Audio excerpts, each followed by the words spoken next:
শিক্ষার্থী বন্ধুরা, কালিম্পং ডিস্ট্রিক্ট কোর্টের পক্ষ থেকে কর্মী নিয়োগ করার নোটিফিকেশন প্রকাশ করা হয়েছে। এখানে 8 পাস এবং মাধ্যমিক পাস যোগ্যতায় ছেলে মেয়ে সবাই আবেদন করতে পারবে। নোটিফিকেশনটা কিন্তু খুবই গুরুত্বপূর্ণ, তোমরা প্রথম থেকে শেষ পর্যন্ত ভিডিওটির সঙ্গে থাকো। নোটিফিকেশনের A to Z আলোচনা করব। তো বলে রাখি, কালিম্পং ডিস্ট্রিক্ট কোর্ট কিন্তু কলকাতা হাইকোর্টের অধীনে জেলা আদালত। ঠিক আছে, চলো এবার নোটিফিকেশনটা দেখে নিই। তোমরা এখানে দেখতে পাচ্ছ, এখানে কিন্তু কালিম্পং ডিস্ট্রিক্ট কোর্টের পক্ষ থেকে নোটিফিকেশনটা জারি করা হয়েছে। এখানে তোমরা অ্যাডভার্টাইজমেন্ট নাম্বারটা এবং ডেটটাও দেখতে পাচ্ছ। এখানে ফর্ম ফিল আপ কবে থেকে শুরু হচ্ছে সেটা দেখে নাও। 17/4/2024, অর্থাৎ তোমাদের 17 তারিখ থেকে কিন্তু ফর্ম ফিল আপ শুরু হচ্ছে, এপ্রিলের 17 তারিখ থেকে। ঠিক আছে, এবং মার্চ মাসের 5 তারিখ পর্যন্ত তোমরা কিন্তু ফর্ম ফিল আপ করতে পারবে। ঠিক আছে, এখানে তোমাদের ভ্যাকান্সির সংখ্যা দেখতে পাচ্ছ। এখানে কিন্তু বিভিন্ন রকম পোস্টে নিয়োগ করা হবে এবং সেই সব পোস্টের যোগ্যতা আলাদা আলাদা এবং ভ্যাকান্সির সংখ্যাও আলাদা আলাদা। ঠিক আছে, এখানে দেখতে ইংলিশ স্টেনোগ্রাফারে কিন্তু এখানে ফর্ম ফিল আপ করা হবে। এখানে তোমাদের বেতনটা দেখতে পাচ্ছ পে লেভেল অনুযায়ী। এখানে কিন্তু 32,100 টাকা থেকে 82,900 টাকা পর্যন্ত। ভ্যাকান্সির সংখ্যা কিন্তু দুটো। এবং লোয়ার ডিভিশন ক্লার্কে দেখতে পাচ্ছ পে লেভেল 6 অনুযায়ী কিন্তু 22,700 টাকা থেকে 58,500 টাকা। তো এখানে কিন্তু মোট 13টা শূন্যপদ রয়েছে লোয়ার ডিভিশন ক্লার্কে। প্রসেসিং সার্ভার এবং তারপর দেখতে পাচ্ছ এখানে দুটো শূন্যপদ রয়েছে। পে লেভেল 5 অনুযায়ী 21,000 টাকা থেকে 54,000 টাকা পর্যন্ত বেতন রয়েছে। এবং অর্ডার অফিসার, পিওনো, রিফোর্সের গ্রুপ ডি পদে কিন্তু কর্মী নিয়োগ করা হবে। এখানে পে লেভেল 1 অনুযায়ী দিতে 17,000 টাকা থেকে 43,600 টাকা পর্যন্ত। এবং এখানে টোটাল 17টি শূন্যপদ রয়েছে। নাইট গার্ড দেখতে পাচ্ছ এখানে মোট টোটাল দুটো শূন্যপদ রয়েছে।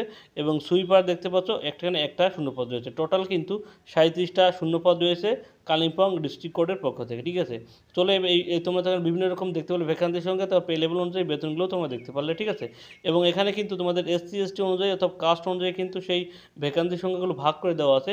তোমরা একটা দেখে নিতে পারো। ঠিক আছে, তোমাদের কিন্তু ফর্ম ফিল আপের সময় এগুলো কিন্তু কাজে লাগবে। ঠিক আছে, ফর্ম ফিল আপ করার সময় কিন্তু এবং এলিজিবিলিটি ক্রাইটেরিয়ার ক্ষেত্রে তোমাদের বয়সটা কত লাগবে? বয়স কত লাগবে?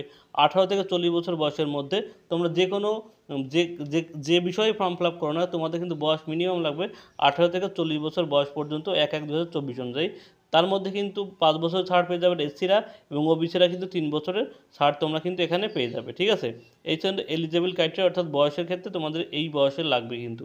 ঠিক আছে, এরপরে তোমাদের এসেনশিয়াল কোয়ালিফিকেশন কী লাগবে চলো দেখে নিই।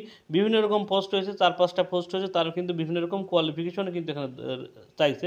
প্রথমেই আমরা জানি ইংলিশ স্টেনোগ্রাফে তুমি যদি ফর্ম ফিল আপ করো, স্টেনোগ্রাফে তোমাদের ফর্ম ফিল আপ করতে মিনিমাম তোমাদের মাধ্যমিক পাস যোগ্যতা লাগবে। এবং তোমাদের কিন্তু কম্পিউটার সার্টিফিকেট লাগবে। এবং 80টা ওয়ার্ড কিন্তু তোমাদের দেখতে পাচ্ছ, 80টা ওয়ার্ডস মিনিটে কিন্তু 80টা ওয়ার্ড স্পিড তোমাদের কিন্তু তুলতে হবে, তাহলেই তুমি কিন্তু তাই যোগ্যতায় ফর্ম ফিল আপ করতে পারবে। লোয়ার ডিভিশন ক্লার্কের ক্ষেত্রে তোমরা দেখতে পাচ্ছ এখানে মাধ্যমিক পাস যোগ্যতা লাগবে।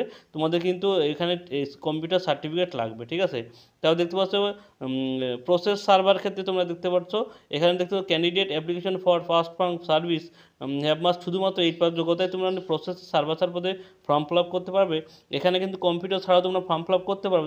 যাদের কম্পিউটার সার্টিফিকেট আছে তারা কিন্তু অগ্রাধিকার পেয়ে যাবে। ঠিক আছে, গ্রুপ ডি পদেও দেখতে পাচ্ছ এখানে কিন্তু 8 পাস যোগ্যতা এবং বেসিক কম্পিউটার নলেজ থাকলে কিন্তু তারা অগ্রাধিকার পেয়ে যাবে। ঠিক আছে, তারপরে নাইট গার্ডের ক্ষেত্রে তোমরা দেখতে পাচ্ছ এখানে কিন্তু ফর্ম ফিল আপ করতে পারবে শুধুমাত্র 8 পাস যোগ্যতায়। নাইট গার্ডের ক্ষেত্রে তোমরা ফর্ম ফিল আপ করতে পারে। নো অনলি মেল ক্যান্ডিডেট, এখানে কিন্তু শুধুমাত্র ছেলেরাই ফর্ম ফিল আপ করতে পারবে, মেয়েরা ফর্ম ফিল আপ করতে পারে। ঠিক আছে, নাইট গার্ডের ক্ষেত্রে। তারপরে গ্রুপ ডি পদে দেখতে পাচ্ছ মাস্ট, এখানে শুধুমাত্র 8 পাস যোগ্যতা রয়েছে।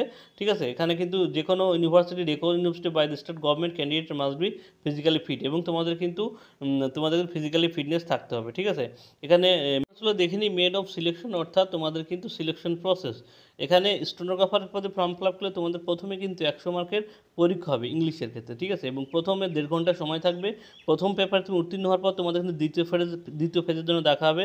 সেখানে দেখতে পাচ্ছ ট্রান্সক্রিপশন, অর্থাৎ 200 মার্কের আবার কিন্তু ইংলিশ লাস্টিং টেস্ট হবে।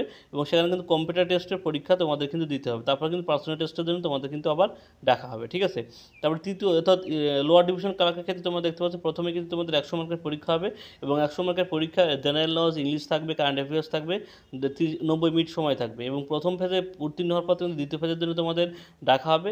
এবং দ্বিতীয় বছর দেখছো 2 সেশন সাইজ, সেকশন 1 ইংলিশ, এবং তোমাদের ইংলিশ থাকবে 30-50 মার্কের। এবং তোমাদের বি সেকশনে তোমরা দেখতে পাচ্ছ তোমাদের কিন্তু বেসিক কম্পিউটার নলেজের কিন্তু একটা টেস্ট তোমাদের দিতে হবে।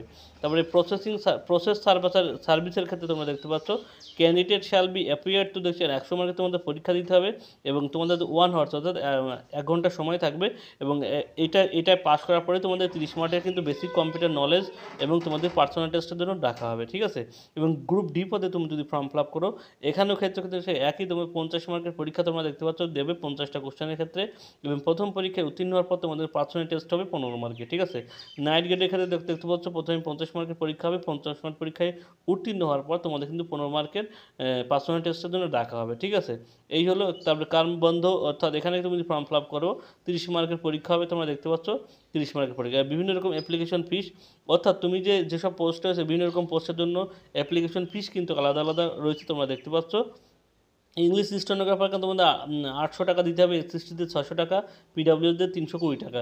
লোয়ার ডিভিশন ক্লার্কের ফর্ম ফিল আপ করতে হলে ওবিসি জেনারেলদের ক্ষেত্রে 700 টাকা, এসসিদের 500 টাকা এবং পিডাব্লিউদের 280 টাকা। প্রসেসিং সার্ভিসে ফর্ম ফিল আপ করলে 700 টাকা, 500 টাকা, 280 টাকা এবং গ্রুপ ডি পদে ফর্ম ফিল আপ করলে 400 টাকা, 400 টাকা, 160 টাকা তোমাদের কিন্তু দিতে হবে, ঠিক আছে। সম্পূর্ণ ফর্ম ফিল আপ প্রসেস কিন্তু তোমাদের অনলাইনের মাধ্যমে তোমাদের করতে হবে, ঠিক আছে। তোমরা কিন্তু অফলাইনে ফর্ম ফিল আপ করতে পারবে না, অনলাইনের মাধ্যমেই তোমাদের কিন্তু যাবতীয় কাজ তোমাদের কিন্তু অনলাইনেই করতে হবে। এই ছিল কালিম্পং ডিস্ট্রিক্ট কোর্টের কিন্তু গুরুত্বপূর্ণ নোটিশের গুরুত্বপূর্ণ জায়গা সব কিন্তু আলোচনা করে দেবো। যদি কারো বুঝতে অসুবিধা হয় সে অবশ্যই কমেন্ট বক্সে জানিও।